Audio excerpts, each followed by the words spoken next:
Saludos amigos, les habla el hermano César Tullón, con el cual vamos a estar abordando un tema muy conflictivo para muchos en el cristianismo hoy en día.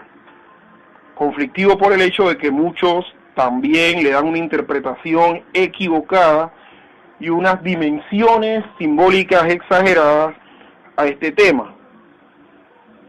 Confrontado pues con aquellos que de manera cuidadosa abordan el tema, no se extralimitan y entonces causa pues tensión entre ambas tendencias interpretativas en cuanto al tema que queremos desarrollar, que es el tema de guerra espiritual. Guerra espiritual. ¿Tenemos guerra espiritual? ¿Existe tal conflagración entre las huestes espirituales de maldad y las huestes del Señor? ¿Existe esa batalla continua entre seres espirituales y seres humanos, lo cual es una batalla desigual? Bueno, en la Biblia no vemos de manera explícita estas batallas. Solamente cuando Jesús empieza su ministerio entre los hombres, donde claramente vemos ese surgimiento de manifestaciones espirituales contrarias a la fe. También observamos en la Biblia a los discípulos del Señor cuando son enviados a predicar en las aldeas, que estos tienen encuentros con espíritus demoníacos que muchos de ellos habitaban en las personas, y los discípulos de Jesús proceden a expulsarlos. De hecho, para ilustrar este tema, vemos cuando Jesús va a la región de Gadara y libera al endemoniado gadareno. Vemos a Jesús también teniendo enfrentamiento cara a cara contra Satanás en el momento de la tentación, después que había ayunado 40 días y 40 noches. Y vemos también a los discípulos que cuando van a las aldeas regresan contentos diciendo que aún los demonios se les sujetaban y podían expulsarlo. En el Nuevo Testamento vemos conclusiones aseverativas de que estas señales seguirán a los que creen, y en su nombre echarán fuera demonios.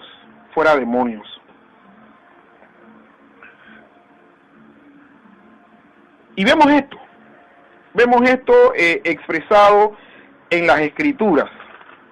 También vemos en el libro de los Hechos a enfrentamientos casuales que tuvo Pablo, con personas que tenían espíritus demoníacos, y los expulsó de ellos. Y de esta manera así tan evidente y tan explícita, no vemos más este tipo de situaciones en la palabra de Dios.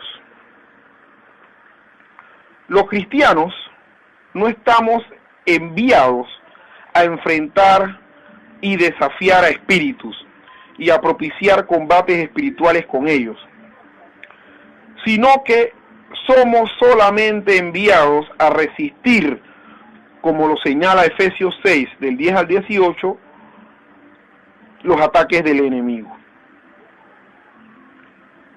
Vamos pues a analizar este pasaje de la Biblia, que es Efesios 6, del 10 al 18, y viéndolo de manera repetida y observando lo que en él está escrito, se muestran varias cosas. Uno, que está titulado Armadura de Dios o Armadura Espiritual. Definitivamente el tema principal de este pasaje no es guerra, es el uso de una armadura que Dios da, o de una armadura espiritual. Y salen a relucir dos grandes bloques de ideas. Uno, que en los versículos 10 al 13, Pablo da sugerencias generales para afrontar esta guerra. ¿Y cómo las da? Bien, en el versículo 10, él dice, fortalezcanse en el Señor y en el poder de su fuerza. Habla de fortalecerse, como aquel soldado que se prepara ejercitando su cuerpo para resistir la batalla. El ejercicio físico que hacían los soldados para fortalecerse no era tanto para combatir, era para resistir la batalla. En el versículo 11 dice, vístanse de toda la armadura de Dios. Una persona que va a la guerra debe ir correctamente uniformado, correctamente vestida para la batalla.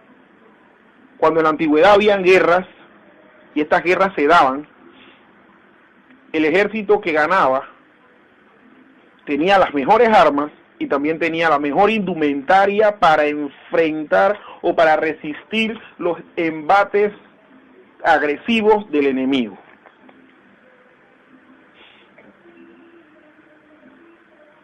Estas sugerencias son estratégicas, como bien dice, porque da y muestra la necesidad de ejercitarnos para esa guerra y de tener las herramientas adecuadas.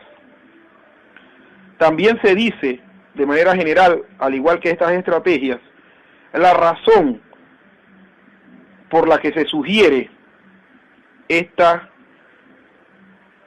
cosas.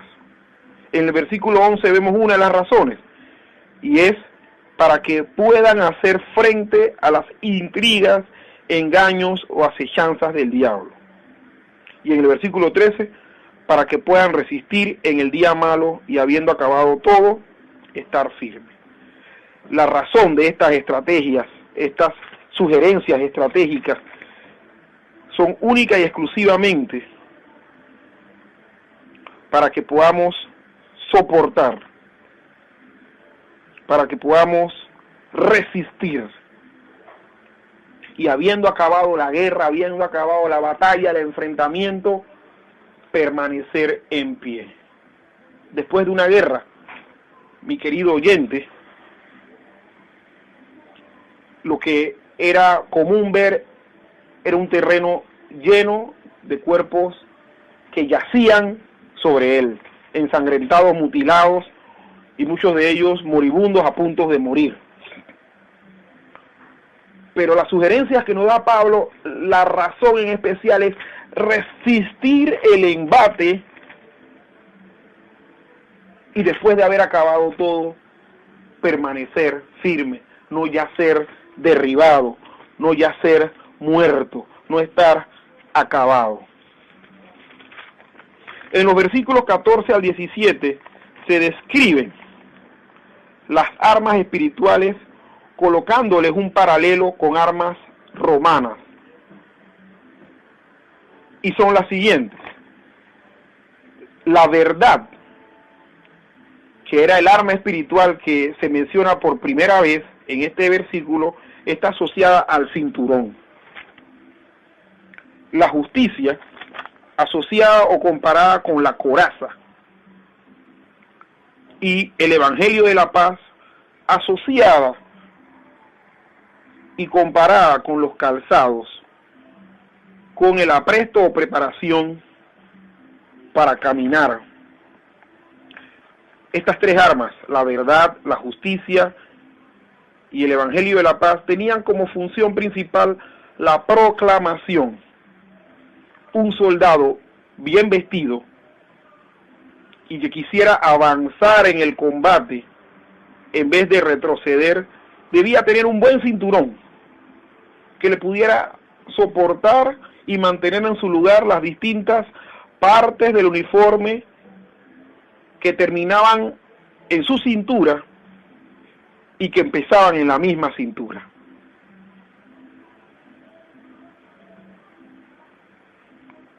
Pero ¿por qué estas armas se relacionan con estas partes de la indumentaria de los soldados romanos? Vemos que la verdad que nos hace libres Está asociada al cinturón porque el cinturón es el que nos protege de cualquier ataque que venga al centro de nuestra humanidad, de nuestro cuerpo, donde están nuestras entrañas,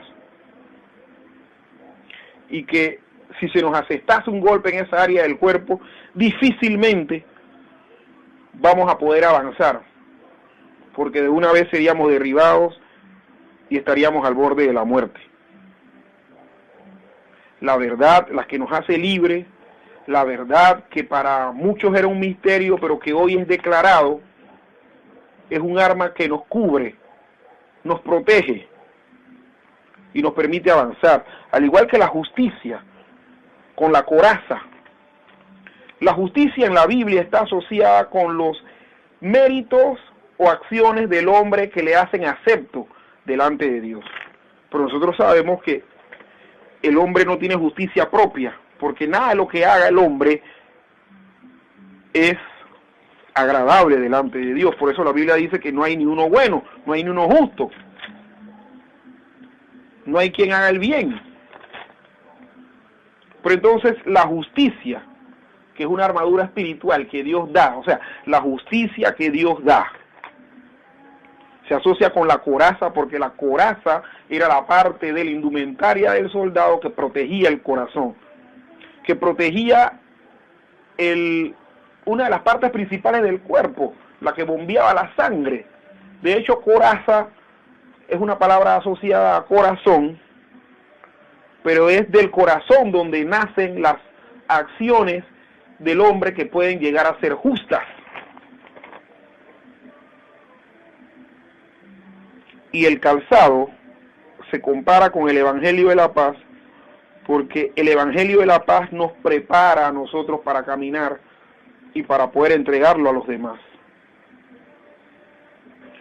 Otras armas que se menciona en estos versículos 14 al 17 son la fe, que se asocian con el escudo, la salvación, que se asocia con el casco o yelmo, y la palabra de Dios, que se asocia con la espada del Espíritu.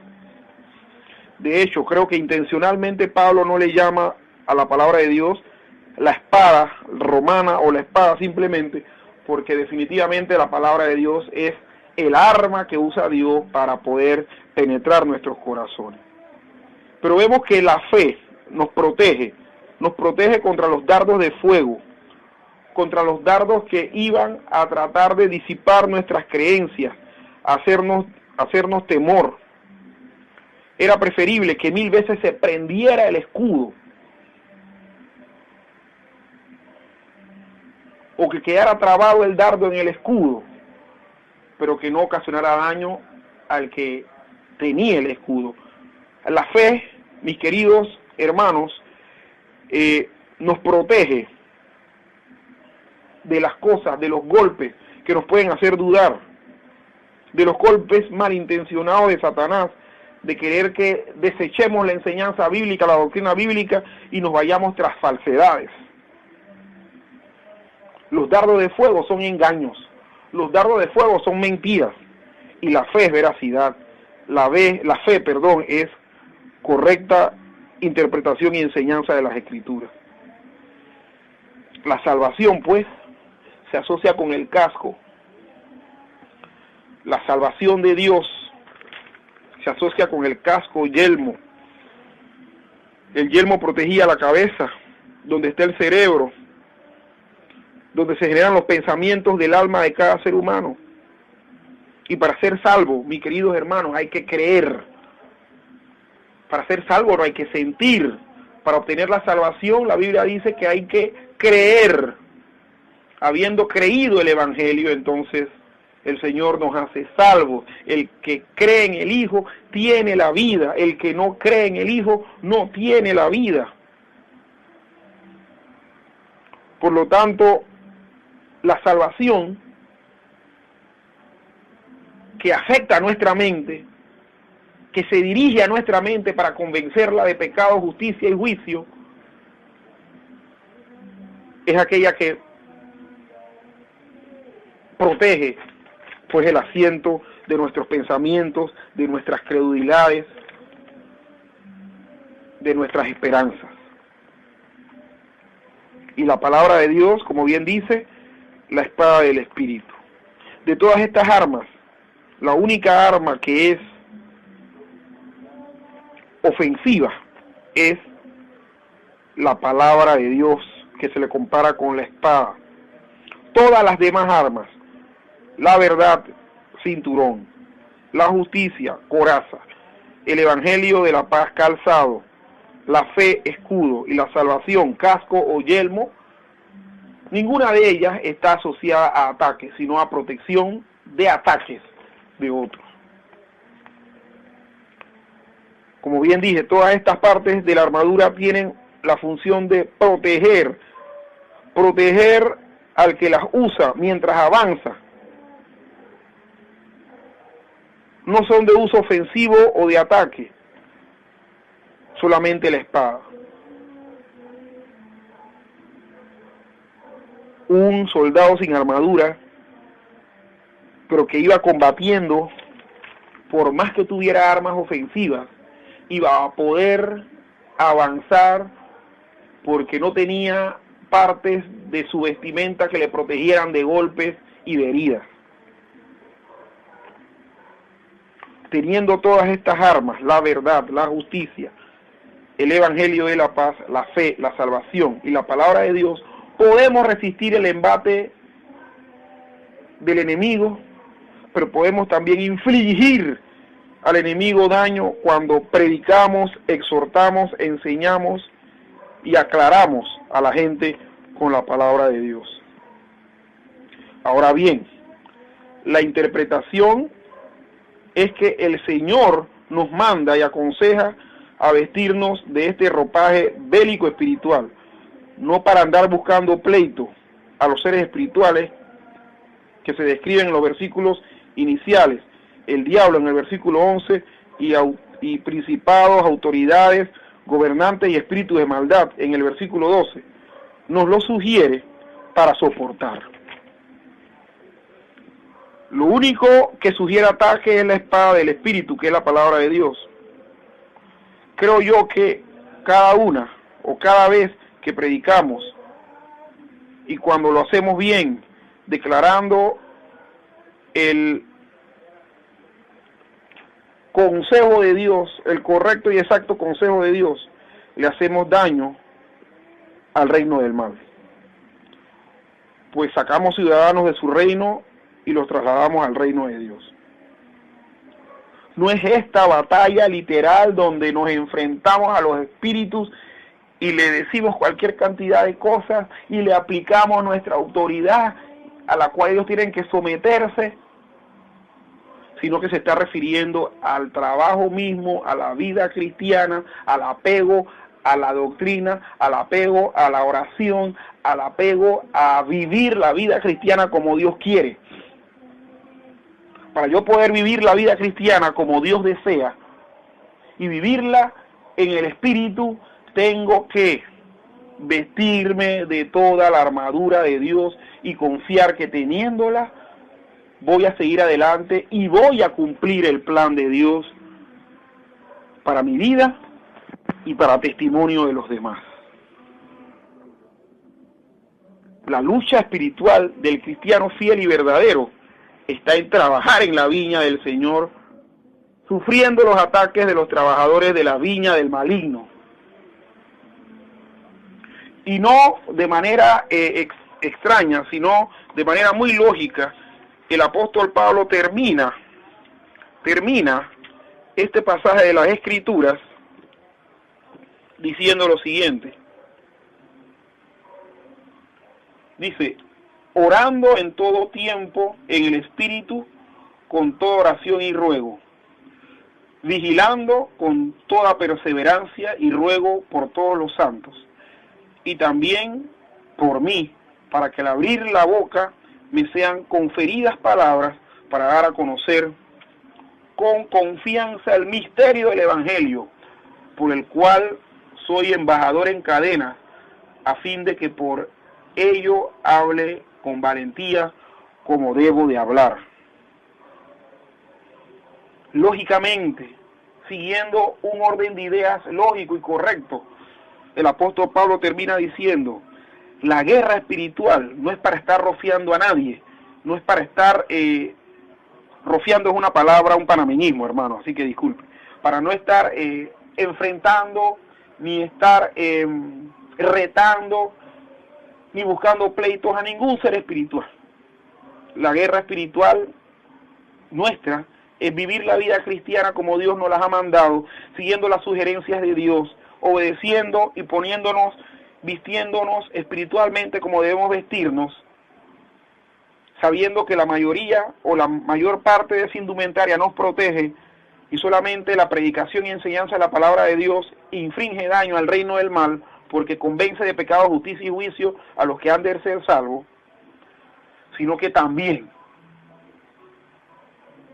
esta guerra espiritual se hace orando, pero no orando retando a seres espirituales, sino orando por el cuerpo de Cristo, orando en todo tiempo, en el Espíritu, con toda oración y ruego, por todos los santos. La guerra espiritual se hace orando, pidiéndole a Dios protección por el resto de la cristiandad. La guerra espiritual se hace orando, pidiendo a Dios intervención, para que cuando el predicador o maestro de la palabra abra su boca, lo haga con doctrina, lo haga con certidumbre de fe, lo haga en el poder del Espíritu Santo y lo haga sabiendo que ha trazado bien la palabra del Señor. Pablo termina diciendo que oraban por él para que él le fuera dada palabra para dar a conocer con valentía el misterio del Evangelio. El Evangelio es un misterio que es muy poco comprendido por muchas personas. Y esta guerra espiritual debe batallarse en oración, pidiéndole a Dios iluminación para sus testigos, iluminación para sus predicadores, iluminación para sus profetas, iluminación para sus maestros, para poder develar, descubrir el misterio que para muchas personas es que Cristo vino a salvar y a buscar lo que se había perdido.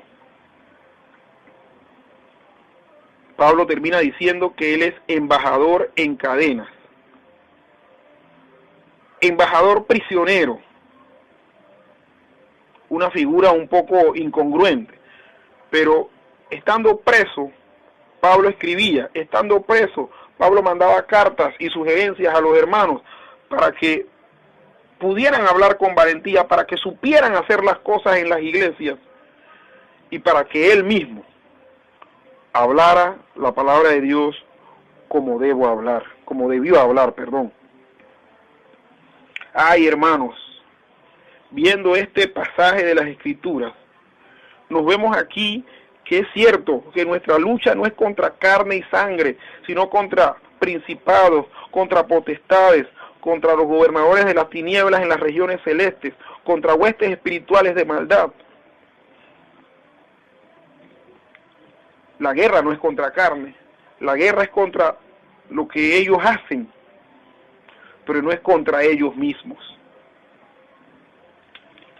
Pablo en ningún momento nos habla de que estemos haciendo prácticas exorcistas para enfrentar a los demonios.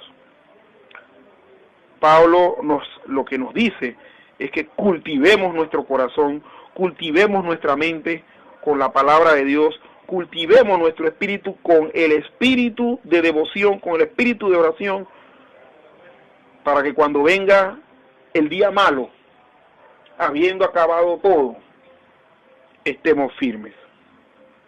Espero pues que esta ponencia corta acerca de la guerra espiritual colabore con el disipar muchas de las interpretaciones incorrectas que tienen gran sector del cristianismo con respecto a este tema.